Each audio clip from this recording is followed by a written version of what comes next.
धीरज का परिवार आगरा में रहता था। एक दिन धीरज के पापा सुशील घर तो उन्होंने बताया कि अगले महीने पूरे परिवार को भाई की शादी में गांव जाना है।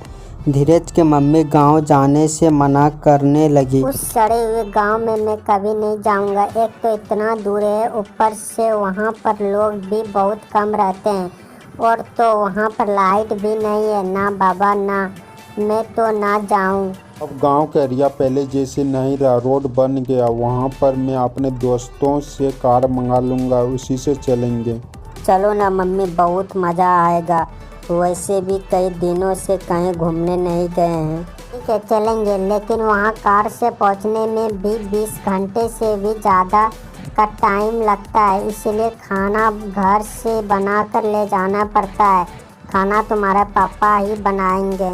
उसकी ज़रूरत नहीं पड़ेगी, क्योंकि मैं सुना है कि अब वहाँ सड़क पर कई ढाबा खुल गई है। शादी से 2 दिन पहले धीरज, सुशील और सुमन कार से गांव की तरफ निकल पड़े। चलते चलते उन्हें रात हो गई। सड़क पर घोर अंधेरा और साई साई करता सन्नाटा था। पापा, ये रास्ता तो बहुत वीरान है। डर के मारे तो मुझे सुसु आ रही है। सुशील कार रोक देता है। क्या हुआ पापा, कार क्यों रोकी? मैंने तो कहा तुम्हें सुसु आ रही है, जाओ पहले सुसु करके आओ। मैं इतने अंधेरे में बाहर नहीं जाऊंगा। तू रोकना अच्छी बात नहीं होती। हम लोग खड़े तो हैं तुम्हारे पास, इतना नहीं डरते। जाओ सुसु करके आओ। ने कार का दरवाज़ा खोलकर जैसे ही पैर जमीन पर रखा, उसका पैर एक हड्डी पर पड़ा। धीरज डर के मारे चिल्ला पड़ा। क्या हुआ? यहाँ किसी की हड्डी पकड़ी हुई है। और सुशील कार से बाहर निकले। डरने की ज़रूरत नहीं है, शायद कोई जंगली जानवर इसे यहाँ ले आया होगा। तुम सुसु करने जाओ। धीरज के परिवार को रोड पर 3-4 लोग गुजरते हुए दिखाई दी, तब उसकी जान में जान आई। चलो, आखिर कोई इंसान इस रोड पर दिखाई तो दिया। अब मैं भी आराम से सुसु कर सकता हूँ। उसके मम्मी पापा कार में बैठ गए। धीरज जैसे लौटा तो उसने देखा कि कार के पीछे वाली डिक्की हिल रही है। धीरज ने डिक्की खोली तो उसके अंदर एक भूतनी लेटी हुई थी। धीरज ने तुरंत से डिक्की बंद कर दी और चिल्लाने लगा, चुड़ैल चुड़ैल चुड़ैल पापा, चुड़ैल चुड़ैल चुड़ैल। धीरज के मम्मी पापा जल्दी से बाहर निकल कर आए। पापा पापा, डिक्की के अंदर एक भूतनी है। मैंने अभी डिक्की खोलकर देखी थी। सुशील ने डिक्की खोलकर देखने से पहले उन 3-4 लोगों को ढूंढा जो कुछ देर पहले ही उनके पास से गुजर गए थे। वे लोग अचानक से कहीं गायब हो चुके थे। सड़क पर दूर दूर तक कोई नहीं दिखाई दे रहा था। आखिरकार सुशील ने डरते हुए डिक्की खोली। डिक्की में सामान के अलावा और कुछ नहीं दिखाई दे। धीरज, लगता है तुम्हारा दिमाग खराब हो गया है। कुछ भी तो नहीं है यहाँ पर। चलो जल्दी कार में बैठो। कार में बैठे और चल दिए। कुछ देर बाद धीरज बोला, मुझे बहुत तेज भूख लग रही है। तुम तो कह रहे थे कि यहाँ रोड पर बहुत सारे ढाबे मिलेंगे। अब बताओ, मुझे कहीं भी कोई ढाबा नहीं दिख रहा है। मैं पहले ही कहा था कि हमें यहाँ नहीं आना चाहिए। कुछ देर चलते रहने के बाद सुशील को एक ढाबा दिखाई दिया।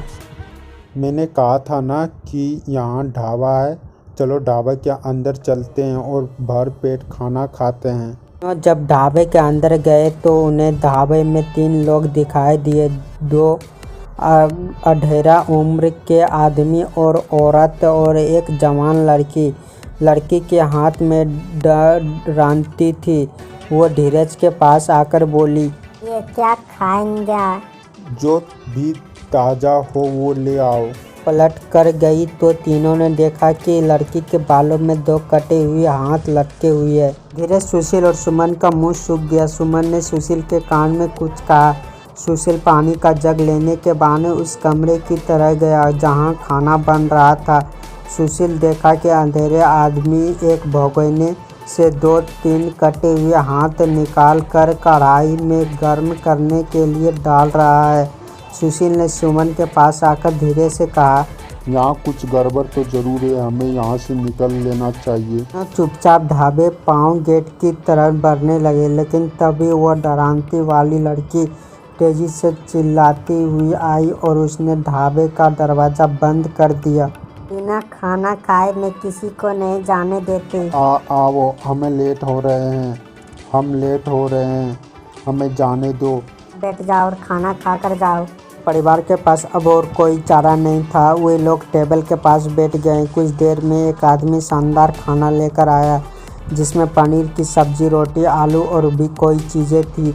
आदमी जब खाना रख कर चला गया तो सुशील ने देखा कि लड़की उनके पास अकेली खड़ी है। सुशील ने एक झटके से लड़की के हाथ टरांटित छीना और उसकी गर्दन काट डाली। भागो यहाँ से। तीनों लोग ढाबे के बाहर भागे। उधर कमरे में आदमी और औरत भयानक तरह से चीखती हुई के पीछे गए। आदमी और औरत के चेहरे भयानक हो गए थे। सुशील का परिवार कार में बैठे और सुशील ने कार स्टार्ट कर दी, लेकिन पीछे भूत और भूतनी ने उनकी कार पकड़ रखी थी। सुशील ने बहुत कोशिश की लेकिन कार आगे नहीं बढ़ पा रही थी। आखिरकार उसने ब्रेक गियर डाला और कार तेजी से पीछे की ओर चल दी।